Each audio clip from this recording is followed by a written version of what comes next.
Yo, what up guys, Old School Dan here, and in today's video, we're going to be reviewing Old School Labs protein powder. So before we get started to today's video, I want to keep it 100% transparent and authentic with you that I did receive these supplements for free. So I sort of got paid to get a review, and I didn't get paid in cash or anything like that. I got paid in supplements to make this review. So this is not going to affect how I talk about the supplement itself. I'm not going to be super positive. I'm not going to be super negative. I'm going to keep it very neutral because that's how I like to keep it on my channel. I like to keep it 100% transparent, really honest, genuine, authentic. That's sort of how I built my brand, and that's how I want to continue to keep building it. So with that being said, also one last thing, I don't have a code for anybody to get commission, to get percentage off. Like they didn't give me a code, 10% and 20%. So I really have no incentive to really promote this product other than give it an honest review. I don't really have an incentive to earn any commission. So that's how that's how another way that I'm trying to keep it honest and authentic. I don't really have a code to give you. I'm not gonna earn commission off this. I'm just producing a review. So with that being said, let's go ahead and dive into today's video. Alright, so let's talk about the pros first. It's an isolate. So if you ever had a problem with digesting whey protein, this will not give you that issue. This is an isolate. It's actually a blend. It's an interesting blend because it has 3 different types of protein sources: beef, milk, and egg. Not a lot of protein powders have those type of sources. Most are just either beef or milk.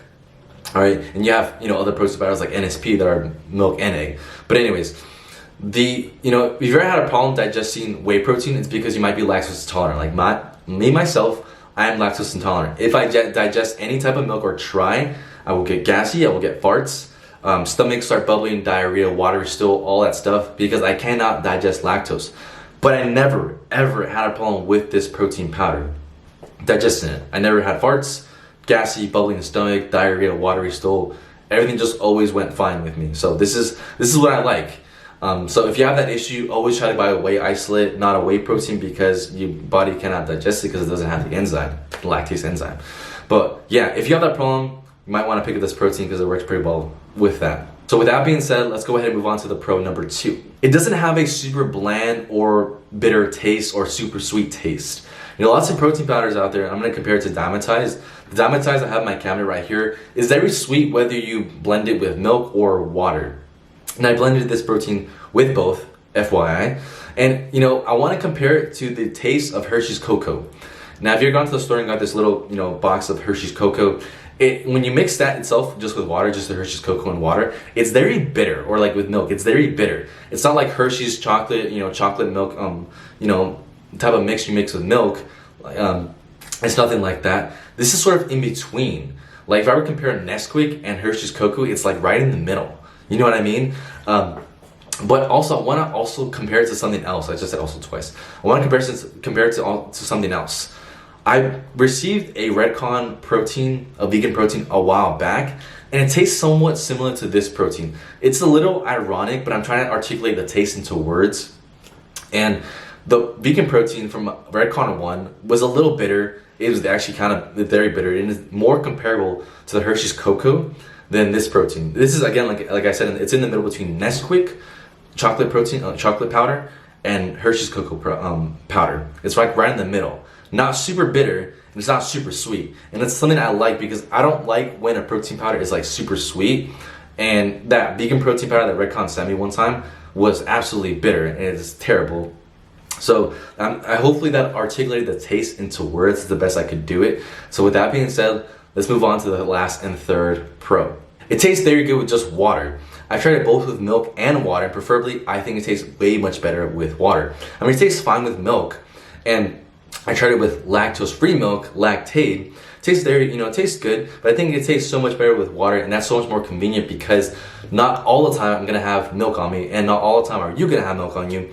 Again, you could always go to like a Starbucks, a water fountain, and just get water from there and just mix it up. And that's very convenient, very fast. But I've tried a lot of protein powders that are isolates that do not taste good with water. They probably taste, and the thing is, like when you buy a whey protein powder, it's still kind of sweet because I think it sort of has that lactose in there still, and that's what gives it that nice sweet taste. But when you get isolate, the flavor just like gets cut in half. Like you ever bought an Optimum Nutrition whey protein and an Optimum Nutrition whey isolate? 2 different types of tasting protein powders. One sweeter, the other one kind of looks like they cut off the flavor in half. But this one nails it pretty well, and considering like it has a very interesting, unique ingredients. It's got, like I said, mentioned earlier, it's got milk, eggs, and beef. It's a very interesting mix of ingredients, something I've never really seen before. And I think they did nail it with the taste. And the fact that it mixes very well with water, it tastes very good with just water itself, is a plus for me. Because I've tried other protein powders, like I mentioned earlier, like the NSP protein powder I have back here. It tastes good, I think, with just milk, to be honest, not with water. With water, it's not that great. With milk, it tastes great, for sure. I think that's because that other protein powder back there is more of a whey protein base and not really much of an isolate, like this one is. But this one nailed it pretty good. So with that being said, let's move on to the cons. So the only con I can talk about is the price, but this can be justified. And you have to understand from a consumer and seller standpoint, here's why. So this is a product that has a very unique, amount of ingredients. It has beef, milk, and egg.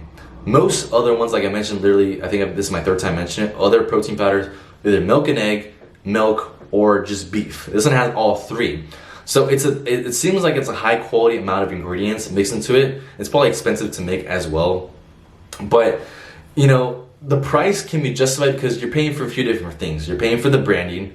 You got all the old school bodybuilders that stand behind you. You guys got guys like Samir, Tom Platz, Mario Da Silva, and Rick Drosden stand behind it. So you're paying a little for branding, and you're also paying for the amount, the quality the quality you're getting. So it's sort of, you get what you paid for, and it's like $50 for like 30 servings. But again, you're getting what you paid for because you're paying for a product that has a unique blend of protein sources, and you're also paying for the branding that comes behind it because you got, like I mentioned earlier, you got old school bodybuilders that stand behind it. So I think this is their way of pricing it that way, and I think I understand it. And coming from I understand it as a consumer and a seller. So you have to understand from both. And from then on, I'm not saying to take the side of the seller. I'm always on the side of the consumer because, again, like, I'm always trying to get something the best bang for my buck. But when you get something like this, it seems right, to be honest. All right, so again, you could always use someone else's code, like, you can get 10 or 20% off of someone else's code and get this protein for like, what, $40. And it's like, from then on, it's like, it'll be priced just like every other regular protein on the market. So it doesn't really matter. You can't really say that it's super expensive because, again, you're getting what you paid for. All right, so overall, would I buy this product? Even though I got it for free? Probably, yeah. I'm probably gonna buy it again. I do not like the way the diamantized tastes because I've been trying this I've been using this every day for like, since they sent it to me, probably twice a day, even 3 times. And it's good. I like the taste. It mixes well with water. It's got an interesting blend. I think it works pretty well. I feel good on it, but I'm most likely gonna buy it again. I'm probably gonna use someone else's code. So yeah, guys, this is the honest review that I'm giving. I'm not being super biased. I hope I wasn't super biased. I hope I wasn't, unbiased. I hope I was very balanced in how I was presenting the information and, how I felt about the protein powder, the taste, the quality, and the marketing side of it. So with that being said, guys, hope you guys enjoyed today's video. I'll be doing a review on the other products they sent me, like a pre-workout and the one you take before bed. So with that being said, subscribe for more videos like this. Give this video a thumbs up. Thanks for watching, and we'll school Dan. I'm gone. Peace.